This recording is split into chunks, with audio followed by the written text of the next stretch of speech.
paz do Senhor, que bom, nós já estamos no primeiro trimestre do ano de 2018 e podemos dizer a respeito do ano de 2017 que até aqui o Senhor nos abençoou, que o Senhor nos ajudou e por isso nós estamos felizes. E eu quero desejar a você, pela primeira vez que está aqui, um feliz 2018, que Deus continue nos abençoando. E nós já nesse primeiro trimestre, nós vamos falar sobre a supremacia de Cristo, sobre a carta aos Hebreus, um livro maravilhoso.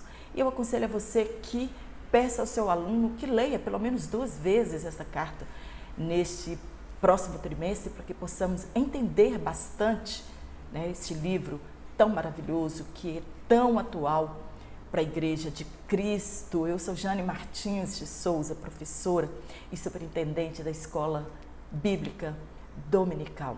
E sou muito feliz com Cristo por essa oportunidade maravilhosa que Ele tem me concedido. E para aqueles que perguntam de onde sou, eu sou de Minas Gerais, de Curvelo, uma cidade muito quente. E precisamos até de um ventilador para gravar as nossas aulas. Mas em tudo, contudo, estamos felizes com o nosso Deus. E esta carta aos Hebreus, dizem os estudiosos, que é uma das cartas mais enigmáticas do Novo Testamento, porque se desconhece a autoria, né, desta carta, se desconhece os destinatários e também não é de conhecimento ao certo quem eram os destinatários e a localidade onde foi escrita e que data certa ela foi escrita. Tudo são suposições e datas aproximadas, mas é uma carta maravilhosa. E nessa lição de número 1, nós vamos falar a carta aos Hebreus e a excelência de Cristo. Supremacia é total e incontestável superioridade de alguém. E somente Jesus Cristo, Ele é superior a tudo e a todos. A excelência de Cristo é a qualidade de quem é excelente, qualidade muito superior às demais.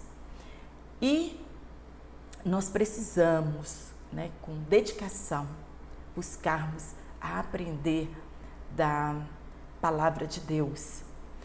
Acreditava-se provavelmente que o título original desta carta não fosse ela, mas também não conhece um outro título em que ela tenha sido distribuída, né, ou lida por tempos remotos.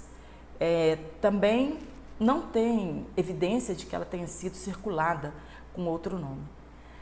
A crença é que os leitores em um tempo antigo eram cristãos judeus e a maioria dos intérpretes sugerem que este livro foi endereçado a uma pequena comunidade de judeus helenísticos no mundo romano.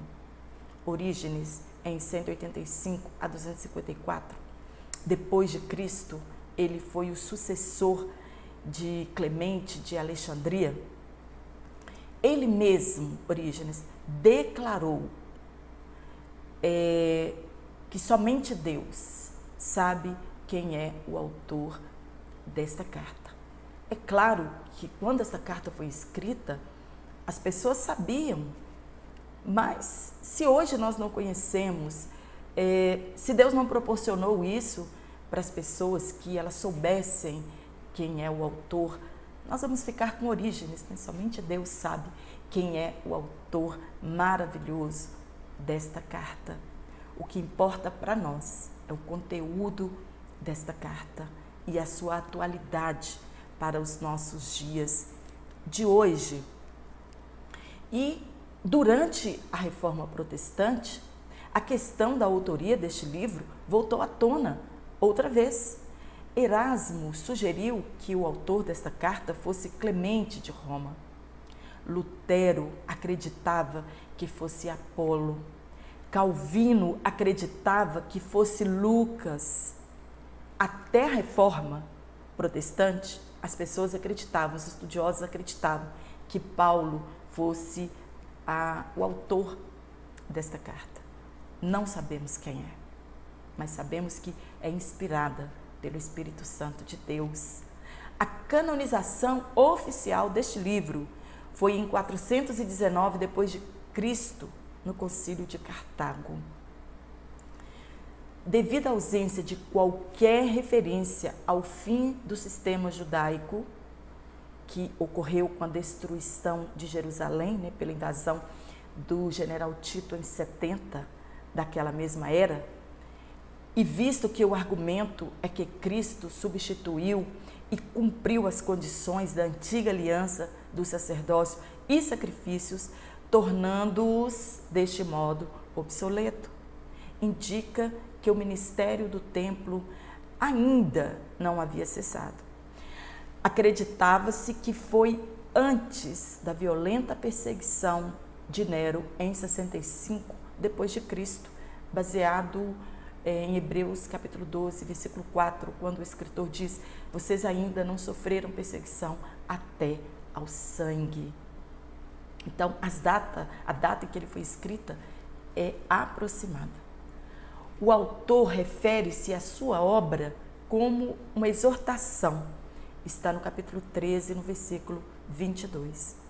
Os judeus cristãos daquela época estavam enfrentando as pressões e o desânimo de outro período de perseguição e estavam em perigo de perder a sua fé em Cristo, para retornar à sua antiga fé conforme a velha aliança. E o escritor deseja exortá-los a sustentar a sua confissão até o fim.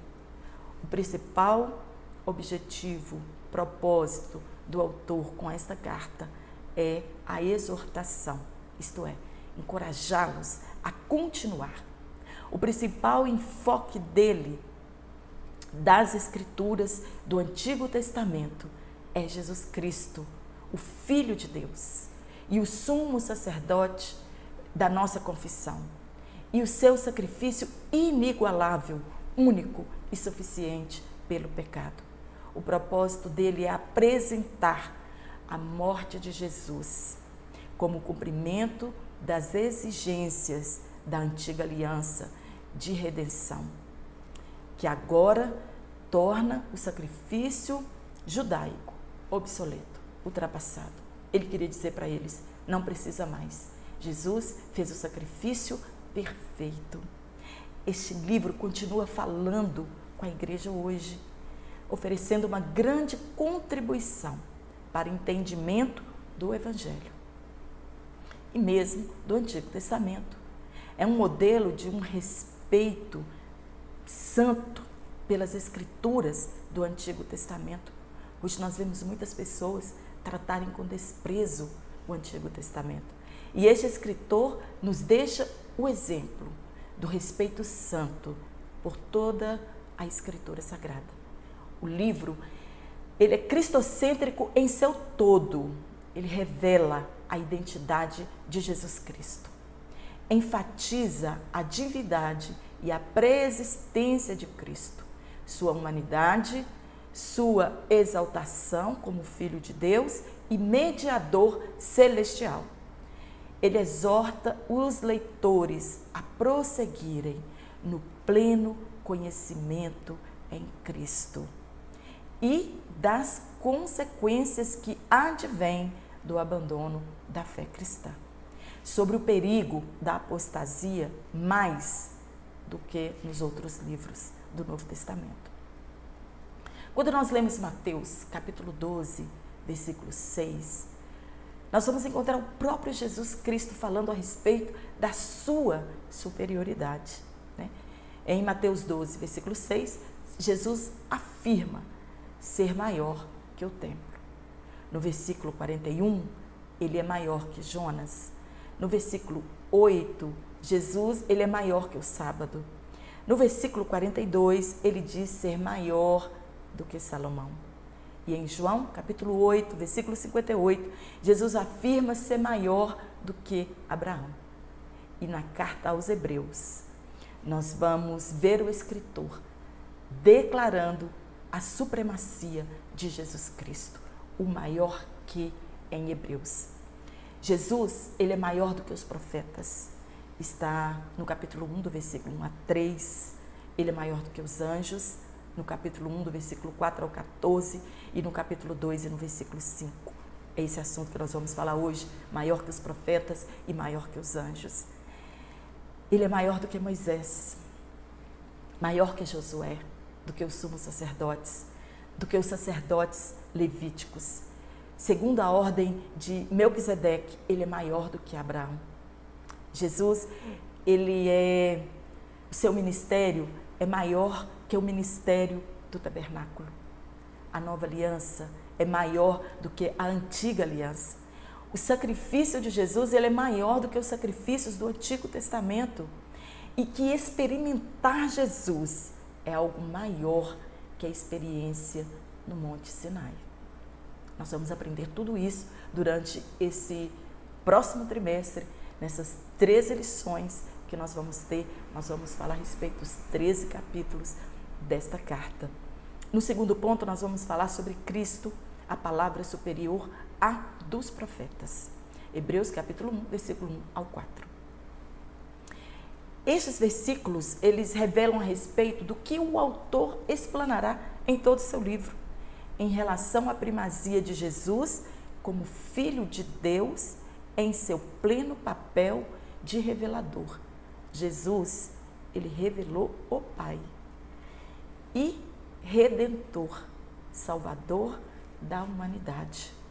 No versículo 1, ele escreve: havendo Deus falado, está no primeiro versículo. Se Deus tivesse permanecido em silêncio e não tivesse falado, a raça humana teria perecido na escuridão do pecado e da ignorância de Deus. Deus deixou tudo escrito para relacionar com a sua criação, para se revelar para a sua criação e revelar os seus planos. Se Deus não o tivesse feito, a raça humana teria perecido na escuridão do pecado e na ignorância. E Deus escolheu falar de modo progressivo, primeiramente nos tempos do Antigo Testamento e finalmente através de seu Filho Jesus. Antigo Testamento são figuras das coisas que iriam acontecer. E lá nós encontramos os tipos e os antitipos de Jesus. E aí fica mais fácil entender a nova aliança. Dizem os estudiosos que o versículo 1, devido à aliteração, a literação é uma figura de linguagem que é a repetição consecutiva dos sons consonantais idênticos ou parecidos. Na nossa língua portuguesa, nós chamamos de trava-língua, quando nós vamos falar o rato, roeu, né? Isso é a mesma coisa. E eles dizem que são difíceis de reproduzir em outro idioma. As palavras iniciais são polímeros e politrópicos. Este prefixo poli significa muitos. E estas duas palavras, elas significam literalmente em muitas partes e de muitas maneiras. Tem uma tradução de Aimolf: Deus que outrora falou aos nossos antepassados por muitos fragmentos e por vários métodos através dos profetas. Então, a revelação de Deus, que Deus ofereceu de si mesmo no Antigo Testamento, veio em muitos fragmentos, porque foi progressivamente dada pouco a pouco. Primeiro para um profeta, depois para outro. Deus falou aos profetas e através deles, usando uma grande variedade de métodos. Falou com Moisés na sarça ardente, está em Êxodo, capítulo 3, versículo 2. Falou a Elias com uma voz tranquila e suave, está em 1 Reis, capítulo 19, versículo 12. A Isaías em uma visão no templo. A Amós em cestos de frutos de verão. E Deus falou através de visões, de sonhos, de anjos, falou através de Urim e Tumim, por intermédio de uma coluna de fogo, de uma nuvem e de tantas outras formas. Deus se revelou no passado e ainda estava incompleto, até que Deus revelou a si mesmo de modo completo, por intermédio do seu Filho, Jesus Cristo. Deus se revelou no passado, no tempo do Antigo Testamento e também nestes últimos dias, diz o escritor. E estes últimos dias, que a Bíblia diz, ela teve sua inauguração com a vinda de Jesus Cristo aqui na terra, o Verbo encarnado. E ele terá o seu clímax, esses dias finais, com a volta de Jesus Cristo para buscar a sua igreja. Então Deus, ele fala através de seu Filho. A revelação antiga, ela foi uma preparação para a revelação posterior. E a revelação posterior foi o cumprimento da anterior. Jesus veio cumprir tudo que havia sido escrito a respeito dele.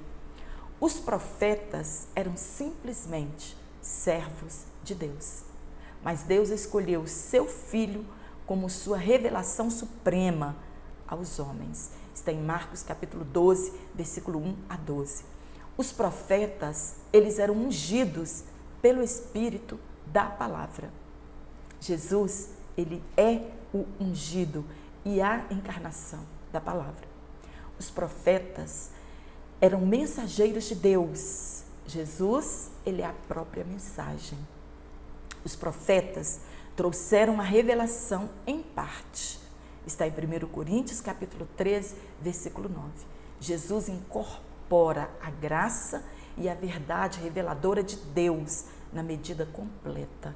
Está em João, capítulo 1, versículo 14. Deus falou e fala de forma total e completa por intermédio de Jesus Cristo, para que ninguém se desvie dele. A revelação de Cristo, ela é superior à revelação do Antigo Testamento. Ninguém morreu de forma vicária como Jesus morreu pelo povo de Deus, por toda a humanidade. Jesus, ele é a revelação final, ele é o clímax da revelação. Não tem outras coisas que Deus queira revelar que ele já não tenha revelado por intermédio do seu Filho, Jesus Cristo. Tudo e todos apontavam para ele.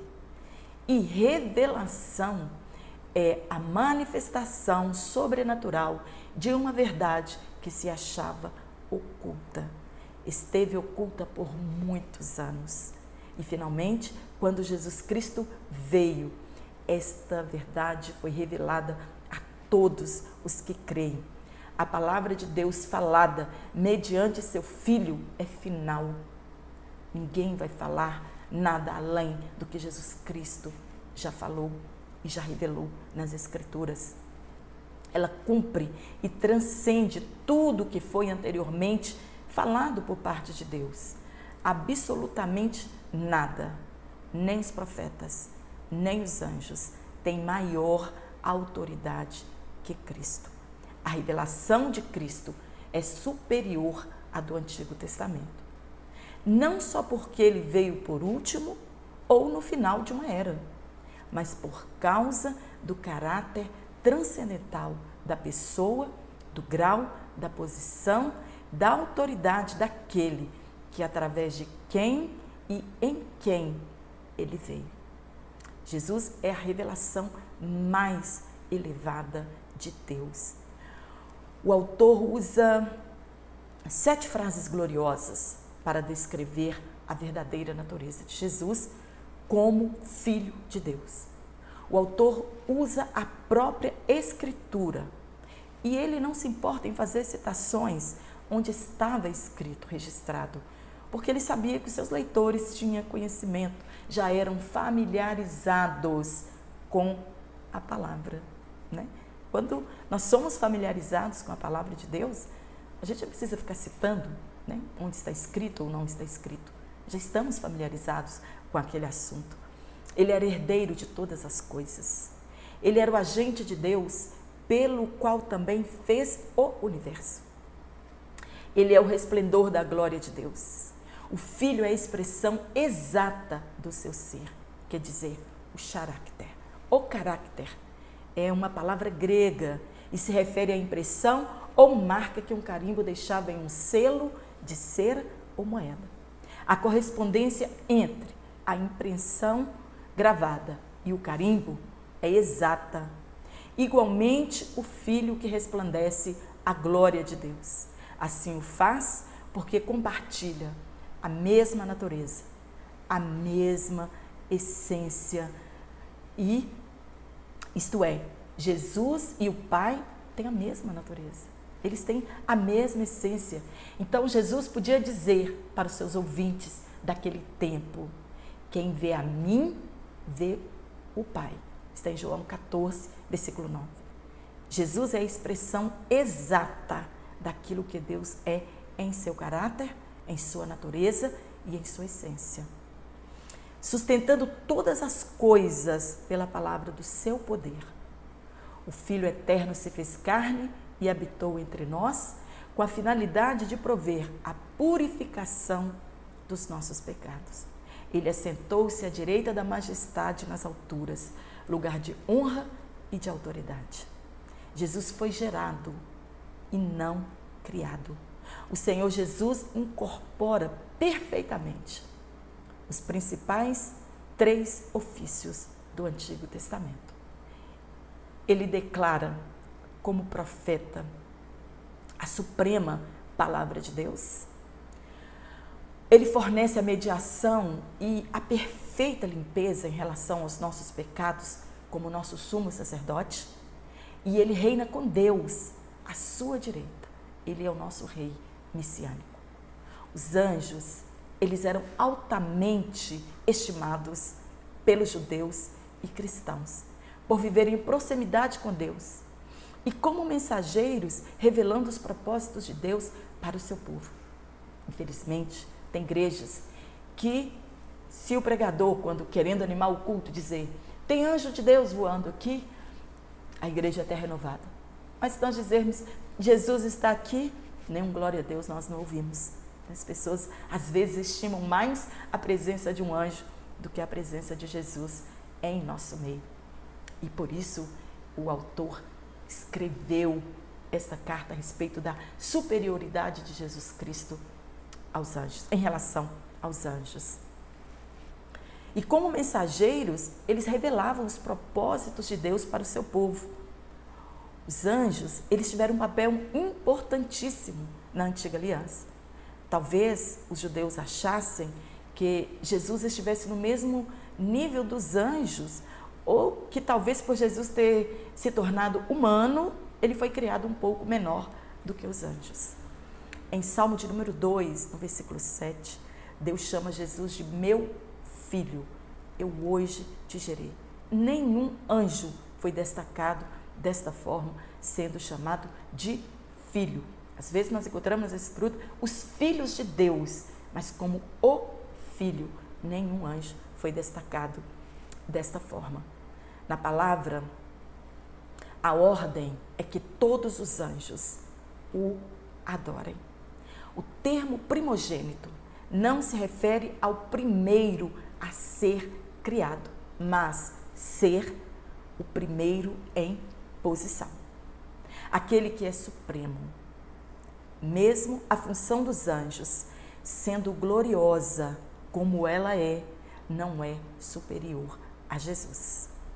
Eles servem como mensageiros celestiais enviados do trono de Deus, ao passo que o Filho governa com o Pai no trono pelos séculos dos séculos. Jesus tem um papel de mediador. Estar assentado à direita de Deus revela a autoridade que Jesus tem. Nas Escrituras, os anjos são retratados como se curvando ou permanecendo diante de Deus, o adorando. Está em Daniel capítulo 7, versículo 10, Lucas capítulo 1, versículo 19 e Apocalipse capítulo 8, versículo 2. Enquanto que Jesus está assentado à destra do Pai, é uma evidência que Jesus é superior aos anjos. O autor não menospreza em nada a função dos anjos nem dos profetas.